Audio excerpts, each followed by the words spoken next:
signatories to please for a brief moment for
at makialam. Vote Pilipinas para sa kinabukasan ng bawat isa.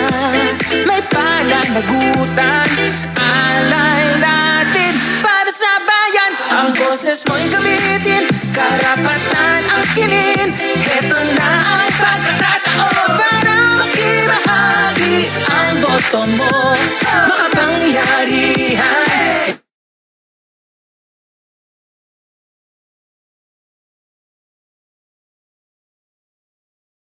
Magsama-sama para sa bayan. Vote Pilipinas, kumilos na, tara bumoto ka.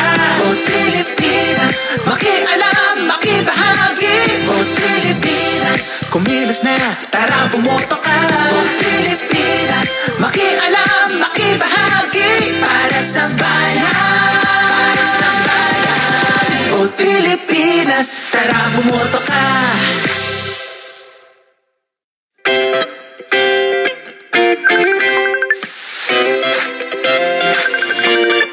Vote Pilipinas para sa kinabukasan ng bawat isa. May pananagutan, alay natin para sa bayan. Ang boses mo'y gamitin, karapatan ang kinin. Heto na ang pagkakataon para makibahagi ang boto mo.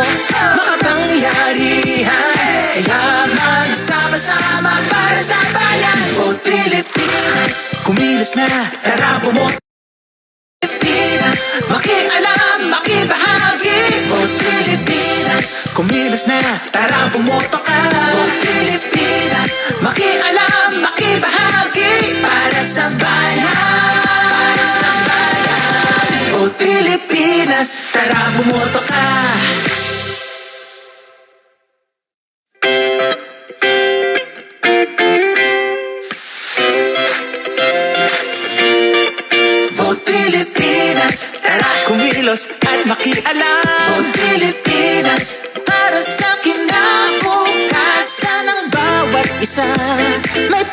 pananagutan.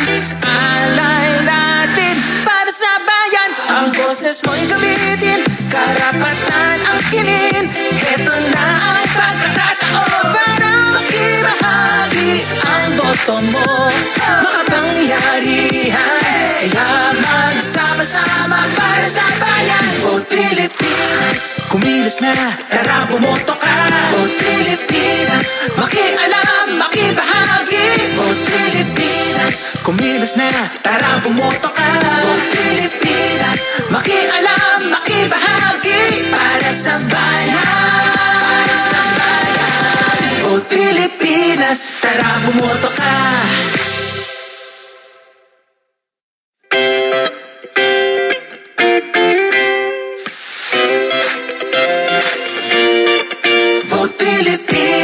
Tara kumilos at makialam. Vote Pilipinas, para sa kinabukasan ng bawat isa.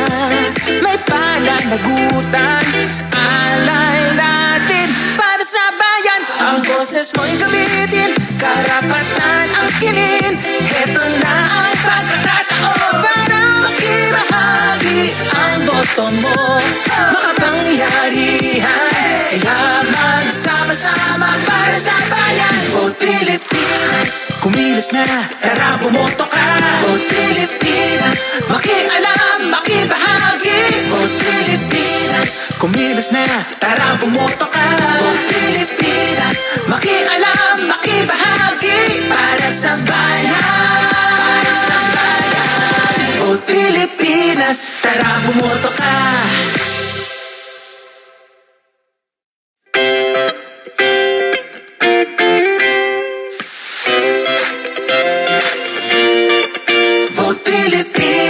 Tara kumilos at makialam. Vote Pilipinas, para sa kinabukasan ng bawat isa. May pananagutan, alay natin para sa bayan. Ang boses mo'y gamitin, karapatan ang kinin.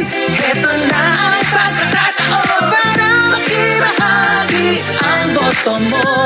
Makapangyarihan, kaya magsama-sama para sa bayan. Vote Pilipinas, kumilos na, tara bumoto ka. Vote Pilipinas, makialam, makibahagi. Vote Pilipinas, kumilos na, tara bumoto ka. Vote Pilipinas, makialam, makibahagi. Para sa bayan, para sa bayan. Vote Pilipinas, tara bumoto ka.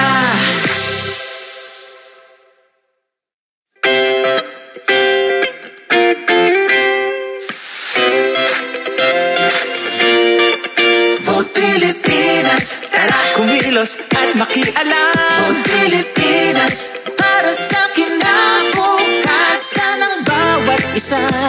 May pananagutan, alay natin para sa bayan. Ang boses mo'y gamitin, karapatan ang kinin. Heto na ang pagkakataon para makibahagi ang boto mo. Makapangyarihan, kaya magsama-sama para sa bayan. Vote Pilipinas, kumilos na, tara bumoto ka. Vote Pilipinas, makialam, makibahagi. Vote Pilipinas, kumilos na, tara bumoto ka.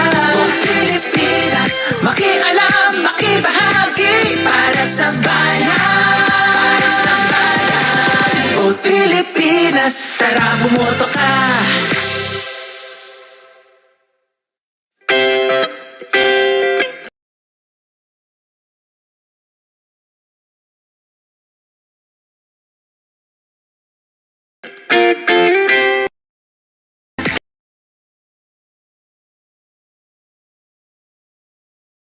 May pananagutan, alay natin para sa bayan. Ang boses mo'y gamitin, karapatan ang kinin. Heto na ang pagkakataon para makibahagi ang boto mo.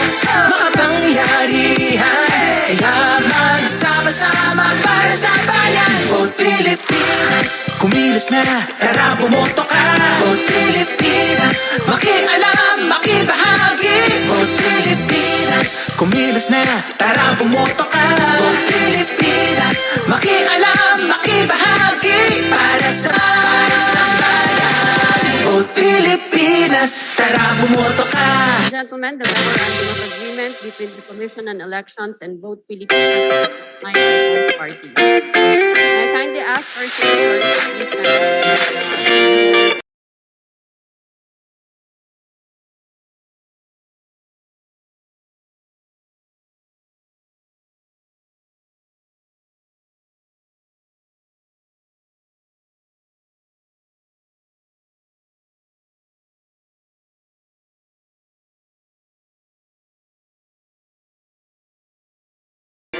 Vote Pilipinas, Vote Pilipinas, para sa kinabukasan ng bawat isa. May pananagutan, alay natin para sa bayan. Ang boses mo'y gamitin, karapatan ang kinin. Ito na ang pagkakataon para makibahagi ang boto mo. Makapangyarihan, kaya magsama-sama para sa bayan. Documents are being notarized. Pilipinas, kumilos na, tara bumoto ka. Puente. We will now proceed Vote Pilipinas, bahagi. Vote Pilipinas, kumilos na, tara bumoto ka. Vote Pilipinas, makialam, makibahagi, para sa bayan. Para sa bayan. Vote Pilipinas, tara bumoto ka. Thank you, Director Francis. Good morning once again, everyone. We're now ready to Vote Pilipinas, tara kumilos at makialam. Vote Pilipinas, para sa matters. kinabukasan ng bawat isa. May pananagutan, alay natin para sa bayan. Ang boses mo'y gamitin. I'll call them one by one. For the first question, we have from CNN Philippines, Ms. Melissa Lopez.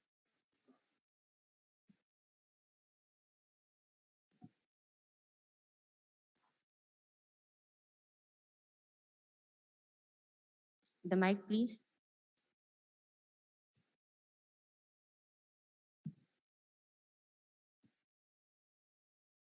Hello? Wala eh.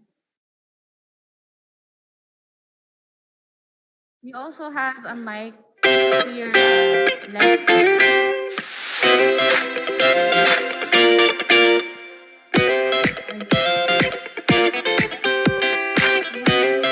Lopez of CNN Philippines. May I ask for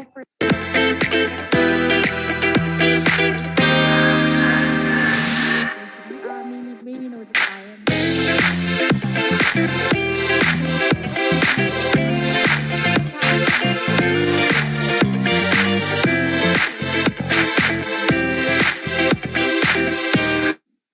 Thank you. So I can answer your question. Of the first presidential and who are the candidates submitted to us. The first presidential debate on March 7 p.m. Airing until 9:30 in the evening. As to the candidates, the venue will be here in Tita with both days of the event. As for the candidates who have committed, may I ask Director Benjamin confirm? We don't have written confirmations yet, but we are working by and large, however, signed.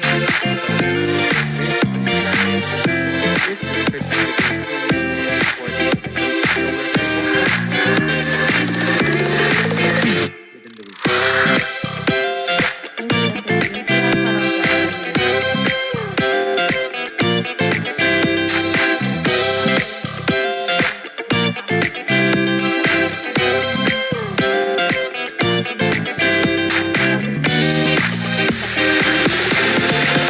One meeting with them, but we are ready for this week. Thank you. Alright, thank you. Just a reminder, we allow only up to one follow-up question per reporter. So second, from GMA, Kevin, yung napanganiban tayo.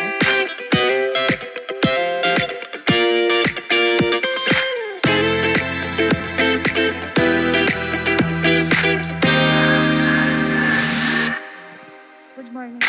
Thank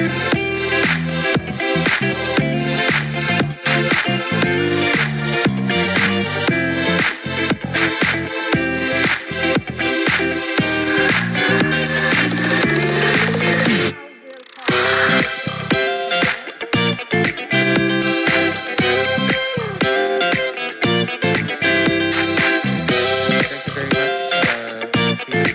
First of all, we will be releasing the general topics or the general areas of inquiry, but we will not be releasing specific questions. Furthermore, when it comes to the process of actually finalizing the list of the questions that will be included in the question pool, everyone who will be involved in the process will be asked to sign a non-disclosure agreement. For us, it is very important that to maintain the integrity of the questions, and maintaining the integrity of the questions means taking all the necessary steps, including legal, to make sure that no one releases them ahead of time. Again, at the first instance, we will be releasing general topics. This will allow the candidates to know what area of inquiry they will be tackling on a particular debate. One of the things that I need to mention, of course, is that this is going to be a series of debates. So you're not expecting all topics to be included in just the one debate. We will be able to go into greater depth precisely because we have more debates scheduled. But that being the case, again, we will have to narrow down the field of inquiry, and we will do that by releasing the general topics. However, there will be a pool of questions which will be sourced from various sources, and that pool of questions will be further refined until we have a final pool of questions that will have been subject to the vetting of the Comelec. And again, the persons involved in the preparation of that final list will be covered by an NDA. Sir, in your press release last Saturday, you mentioned the staging of town hall debates. Can you walk us through that? What will happen? And you mentioned in the release that there will be a live audience there also. Right. We will have, as you saw in the teaser earlier, there are actually two town halls lined up. We have a presidential town hall and a vice presidential town hall. A town hall debate is where you have the audience interacting directly with the candidates. If not directly, then through the moderators. But the point is, there will be massive massive audience participation in the process. The audience will be given an opportunity to ask questions of the candidates, and the candidates will be given the opportunity to respond to these questions. Now, we still don't have a live audience per se, at least not for now. We're not planning on having a live audience. However, we are working with various groups to bring together audiences that will then be interacting virtually with our debaters. So it will be a more broad-based debate. We'll be able to get more people involved by allowing them to organize their own watch parties, essentially, and that these watch parties will then be connected virtually to our debates. And this will give us the interactivity that marks a town hall debate. Sir, I have a short follow-up to that. How will you choose the participants in the audience in the town hall debates? Because baka may isang supporter doon and then he will ask a planted question to one of the candidates. So the candidate might look like he was prepared or she was prepared. Okay. First of all, we have partners. We have partners from various sectors who will be helping us form the audiences or assemble the audiences. At the same time, there will be we're looking at the possibility of having an open audience for anyone who wants to join. Again, this is possible because a lot of this will be virtual. Now, as to the possibility of gotcha questions or planted persons asking questions, The main guarantee of the PiliPinas debates is that we're going to treat all candidates fairly and that they will not be subjected to gotcha questions. That we will make sure that the questions are vetted and that the persons themselves are actually vetted. If on the off chance that you have a person suddenly going rogue once they hold the mic, we reserve the right to cut off the microphone to make sure na hindi masira yung integrity ng debate because someone wanted to grandstand. So we will take active measures to prevent that from happening. Thank you, sir. Thank you, Ms. Tina. For the first question, we have from Rappler, Mr. Dwight De Leon.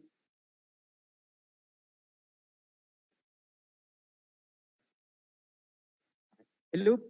Hello, good morning po to our officials.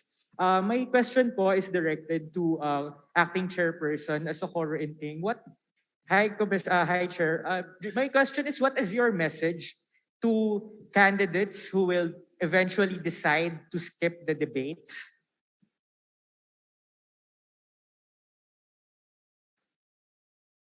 I really hope all the candidates will participate in the debates sponsored by Comelec. But one who refuses or skips the debates will not be allowed to join the e-rally. Is that right, Director James? The e-rally. Yes, ma'am. We do have the e-rally that we allow them to use the platform, and one of the agreements is that if they skip the debates, then they will not be able to air their e-rallies on our e-rally platform. Just to follow up po, we also understand that MOA signing events like this are important because it formalizes a Comelec's partnership for a credible, secure elections.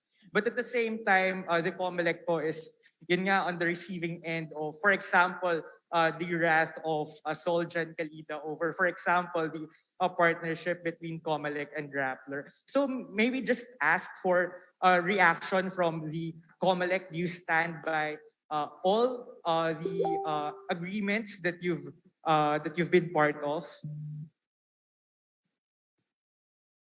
You're asking us to comment on the Yes po. advisory of The Office of the Soljan Solicitor Calida. General, they filed a petition with the Supreme Court asking po to nullify the partnership between Comelec and Rappler. Well, we cannot do anything but face the music, answer the petition, and defend the MOA that we signed with Rappler. Ma'am, so And whatever decision the court will render, we will abide by it. Ma'am, just to be categorical, you stand by the partnership po that was signed by the two parties. Well, we entered with an agreement with Rappler freely and voluntarily, and it underwent review by the law department. And if the court finds the MOA to be infirmed, then we cannot do anything. We have to respect the law, the decision of the court. Thank you po. All right. Thank you, Dwight. For next up, we have from ABS-CBN Online, Zon Villaruel.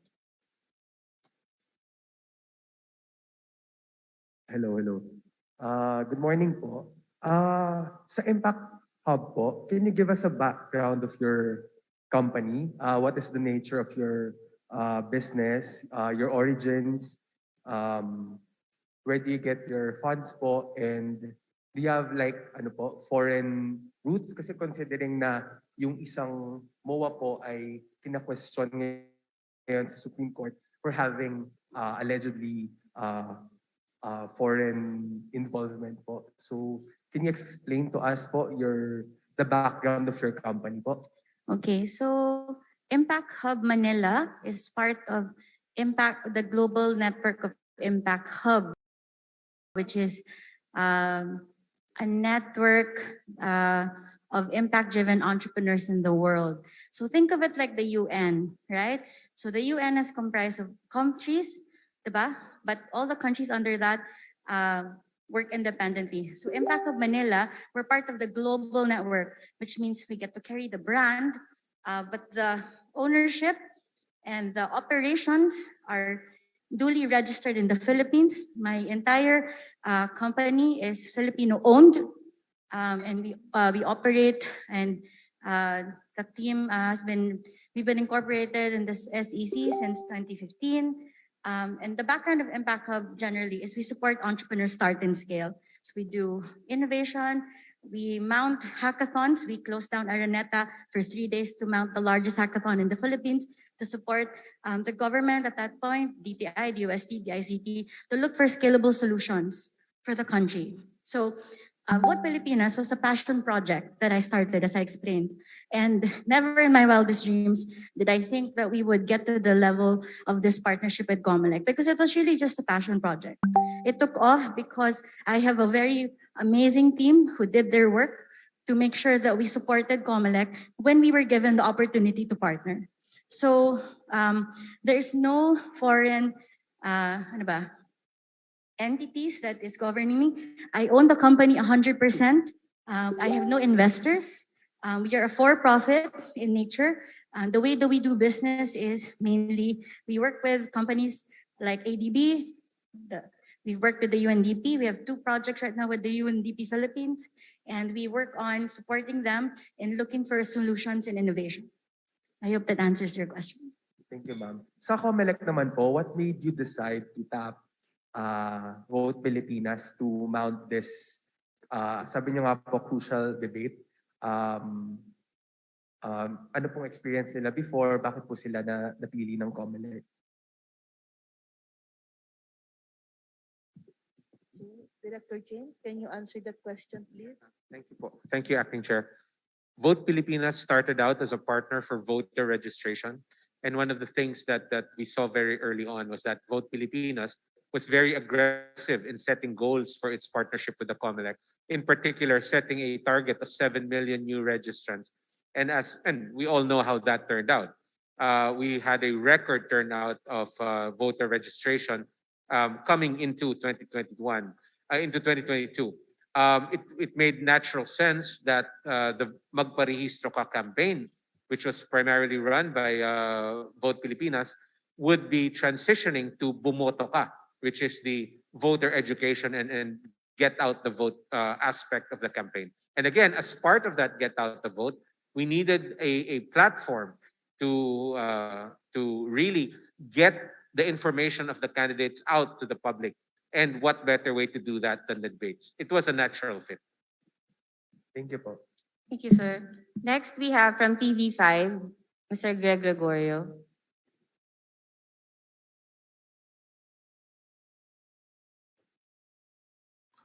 Good morning po. Just to follow up lang po dun sa sort of consequence ng mga hindi attend or who would not possibly attend the debates. Gaano katagal po yung penalty of not having their e-rallies to air at your e-rally platform? Will it be in effect until the last day of the campaign? It will be until the end of the campaign period. So they will no longer be able to use the e-rally platform of the Comelec. Alright, sir. Sir, pending to the written commitments of candidates sa kanilang pag-attend, what have we agreed upon po so far, at least with the latest meeting that we had last week? We're still going to brief them on the fine points of the format. That's actually something that all of the candidates are very interested in. So we're gonna hold that under wraps for now, the agreement with the candidates, so that there'll still be room for us to adjust in case, like for example, if they want a holding room, for example, things like that. The normal aspects of candidate negotiation. So we'll have to keep that under wraps for a while. But sir, tama na single moderator format. Have we identified kung sino yung magiging moderator po? Yes, we have. But again, we're holding that in reserve. The actual moderator for the debate will be announced in close proximity to the debate itself. This will protect all the parties involved. All right, sir. Thank you. Thank you, Greg. Next, we have from UNTV, Mr. Dante Amento.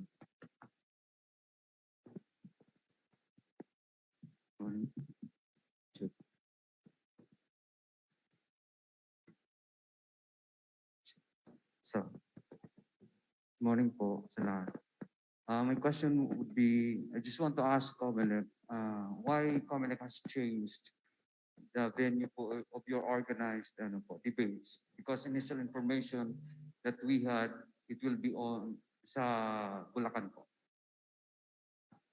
Well, Dan, if I may, Madam Chair. Well, we never actually said that we were going to hold it there, right? That was rumor, and I guess that means you don't really put too much stock in rumor. Huh?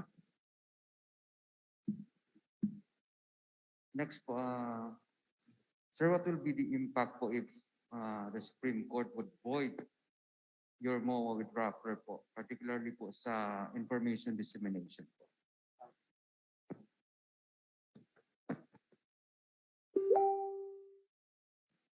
Well, we haven't even actually seen the petition yet, so we'll have to reserve comment on that until we actually know what we're facing. But as Acting Chair Inting said, we will bring. It's been brought to court. We will face it there, and whatever the court decides, we will abide by. Thank you po. Thank you, Dante. Next, we have from Tribune, Mr. Gab Humilde. Hello, good morning po. May I ask po kung ano po yung magiging topics po on the debate, on the first debate on March 19. And I guess po, sir, okay po. Sige, Gab. Continue mo na your question. And also, to Impact Hub Manila, ano po yung magiging epekto po ng pagdaraos po ng PiliPinas Debates on your do sa ano po yung tingin po ninyo on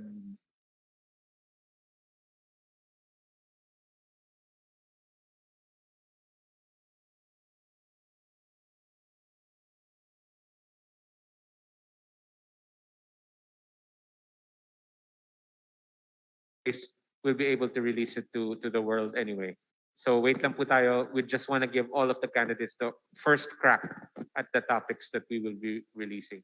For Vote Pilipinas, may I ask Ces to take the question? Thank you, Director James. So, core to our goal is really to be a platform to help our voters make informed decisions. And I believe that the PiliPinas Debates is going to be a critical platform to do that. We are non-partisan, the same way that Comelec is just as, we're all non-partisan, and our goal is to give a platform to our candidates na manligaw po sa taong bayan para po mapresenta nila ang mga platforms nila sa inyo so that all of us, because I'm a voter, can make informed decisions come May 9. Thank you. okay, follow-up question po. Paano po yung magiging setup ng mga watch parties po? Will the Comelec po ba will organize the watch parties o yung mga supporters po ang mag-organize? And there will be a Zoom link po ba na ipro-provide do sa mga mag-organize po ng mga watch parties na ito? Thank you po. Can you please, are you asking about watch parties on Facebook? Yes, on kung paano po sila makakapagtanong po. Sige. Well, watch parties, syempre, you can organize the watch parties independently of the Comelec. But we will have, well, in quotes, watch parties of actual live people in physical audiences. Again, this is something that we're working with we're working on with our partners. No? But as far as holding watch parties on Facebook, like for the general public, we're very willing to put out information that will help them or will walk them through the process of configuring a watch party on Facebook. Wala namang problema. The debates will be live streamed on our Facebook channel and on several other channels. So they'll be able to see it wherever they are on social. Thank you po, sir. Thank you, Gab. Next, we have from ABS-CBN, Mr. RG Cruz.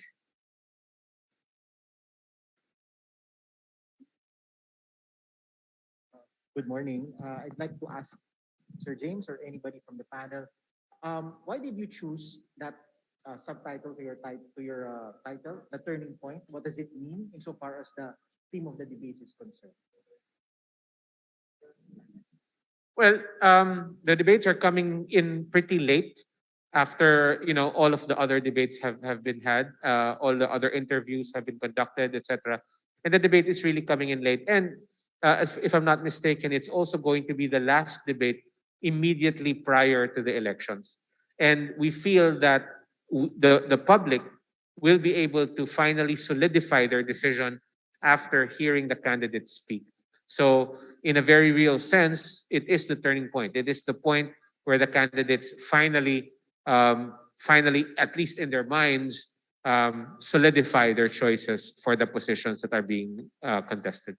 Sir, my follow-up question, do you believe that going by the current surveys, people can still change their votes or minds about who they're voting for by election day?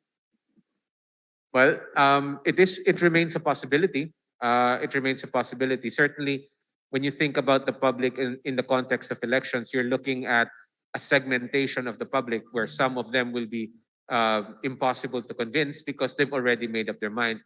But there will still be a segment of society that will really wait to hear the facts, that will wait to hear the opinions of the candidates before they make their final choice. And we think that that is a large enough segment that this will be a very impactful event. Thank you. Thank you, RG. Next up, we have from NCT 25, Ms. Madeline Moratillo.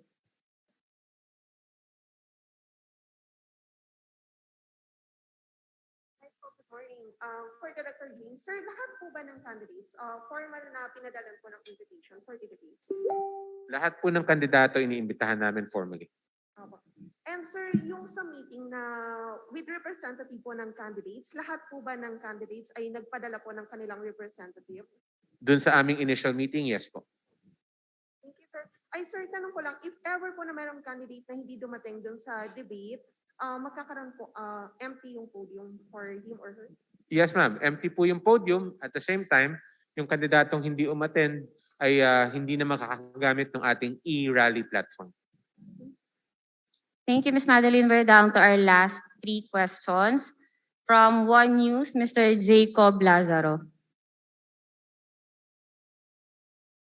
Hi, good morning po. Ask lang po ako, follow-up po dun sa question ni Dwight about sa MOA, Comelec and Raptor MOA. Clarification lang po kasi about dun sa MOA ng Comelec and Raptor, aside kasi from the accusations of the Solicitor General on the foreign ownership and bias, sabi ni Solicitor General ay, wait lang po, I'll quote, "The MOA likewise breeds unconstitutional incursion to an individual's right to privacy as Rappler was granted access to key information and confidential data of registered voters, absent any proper and narrowly focused safeguards on the retrieval, use, and storage of such data." Does this concern of the Solicitor General valid for the MOA?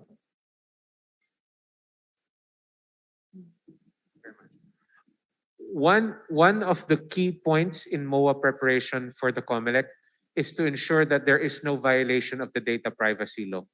And we do that for all memoranda of agreement. So we did that for this MOA as well.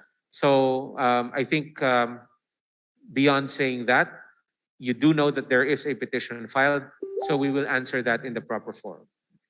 Thank you. All right. Next, we have from DDRH, Ms. Karen Oyong.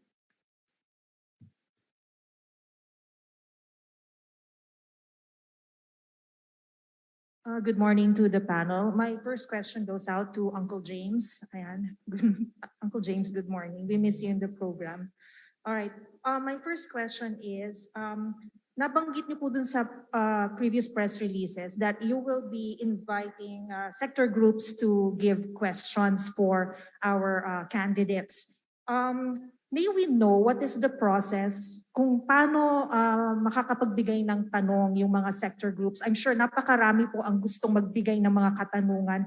So how will you choose these sector groups and saan po sila manggagaling? Meron po kaming listahan ng mga topics na gusto nating talakayan, ano? And base din doon sa mga kung anong yung mga topics na yon, ma-identify natin kung sino yung mga sektor na dapat nating tanungin. So halimbawa, kung pag-uusapan natin ng pandemya, obviously, we will be reaching out to the health sector, di ba? We're not looking to identify basically like representatives of a sector, because we're not going to be going into that process of saying na ikaw ang kumakatawan sa health sector. Hindi ganoon. But we will reach out to the members of that sector. So marami tayong panggagalingan ng tanong. Now, are these the only sources of questions that we have? No, they're not. In fact, requests for inclusion in the questions. No? And one of the things that we're making very clear to everyone is that you can submit the questions that you want. No problem. But there is no guarantee that your question will be asked. The idea here is to get a good sense of what the public wants to know, right? And to zoom down a little, a sense of what the sector considers important, right? But again, there is no representative for a sector, and there will be no guarantees that the questions you submit will in fact be asked. But we are open to receiving all of these questions. How do we receive them? Just send them to the Comelec. But we do have a reach out kit, a reach out packet for those that we do reach out to, for those we solicit questions from. But hindi tayo limitado dyan sa mga taong yan. Anyone wants to submit a question, that's fine. We'll open up an online submission of questions also, so that people will be able to send their questions, even though they have not been identified with the sector. So the general public will be able to ask questions. Thank you for the answer, Sir James. My next question goes to Ma'am Ces Rondario of Impact Hub Manila. It was mentioned before that marami po tayong mga bagong voters, almost more or less 7 million, and most of them first time, and these are mga kabataan, mga youth. Do you have any specific technologies or kung ano man yung uso na gagamitin natin para tumaas o dumami yung mga manunood at susubaybay dito sa mga debates po natin, ma'am? Sa debates. Well, hindi ko alam kung pwede ko na i-announce, pero marami po tayong, number one, we are working very hard to secure the support of all of you here, our media partners po, to help us broadcast the debate, number one. We have reached out to partners also on the digital front to help us also stream. We haven't gotten around to firming up this on an agreement, so hindi ko po sila ma-announce, but we have very strong commitments from partners to broadcast the debates, as well as partners who potentially might flash our debates in very unconventional ways. Sabihin na lang po natin. And the goal here is to allow every Filipino to hear the platforms of our candidates. That's why po we decided to do a very non-exclusive approach. So we will welcome all of the broadcasters, the media partners, all the groups who want to stream and who wants to share, just to get the debates out po. Thank you, ma'am. Pahabol lang kay Sir James. Yung mga questions, when can everybody start submitting their questions? Open na po ba? Oo, actually marami na nagpapadala eh. But yung formal reach out namin will be this week. Okay, sir. Thank you po. Thank you, Ms. Karen. For our final question, we have a follow-up from Ms. Karen Villanda of PTV4. Good morning po. My first question for Ma'am Ses of Vote Pilipinas po. Regarding po dito sa partnership, ano po yung specific na aasahan namin sa Vote Pilipinas na effort for this debate? For the debate, we are the official production partner of Comelec. Really, we are just helping the Comelec produce what they have already conceptualized.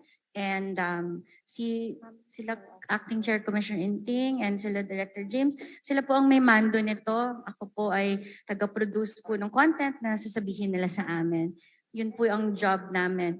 But all of the format and all of the details around it were decided solely by the Comelec.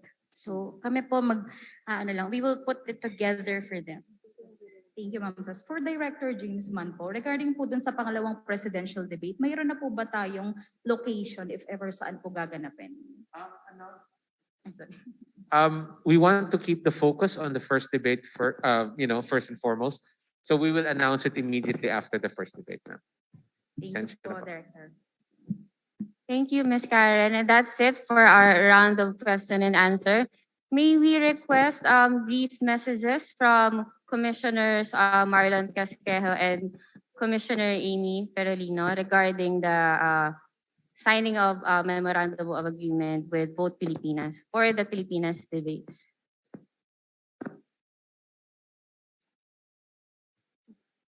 Maing buntag, we welcome this agreement with Impact Hub of Vote Pilipinas. They are our partners during the registration, and it's only right that we partner with them again for the elections. Sa mga botante, they can use the dashboards of Vote Pilipinas in choosing the candidate base sa kanilang criteria, kung ano yung gusto nila, kung sino ang gusto nilang mag-lead ng ating bansa. As shown to me by Mr. Libu a while ago, it was very informative and user-friendly.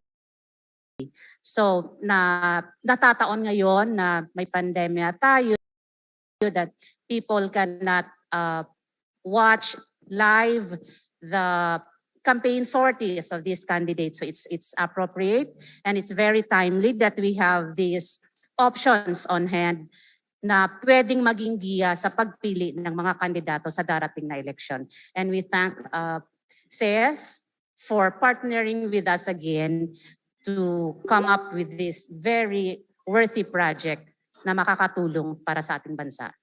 Thank you.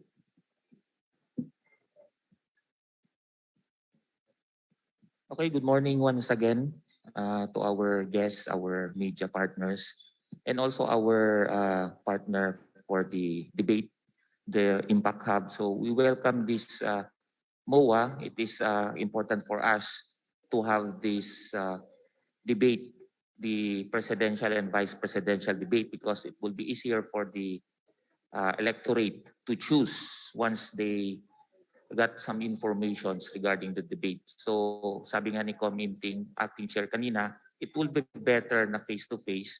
They will be compared side by side. Mas madali natin piliin kung sino yung dapat mamuno sa atin for the next 6 years. So thank you very much once again and good morning. Thank you very much, Com Marlon and Com Amy. That ends our program today. Maraming salamat po sa mga dumalo ngayong araw na ito. Have a nice day ahead of you and vote safe, Pilipinas.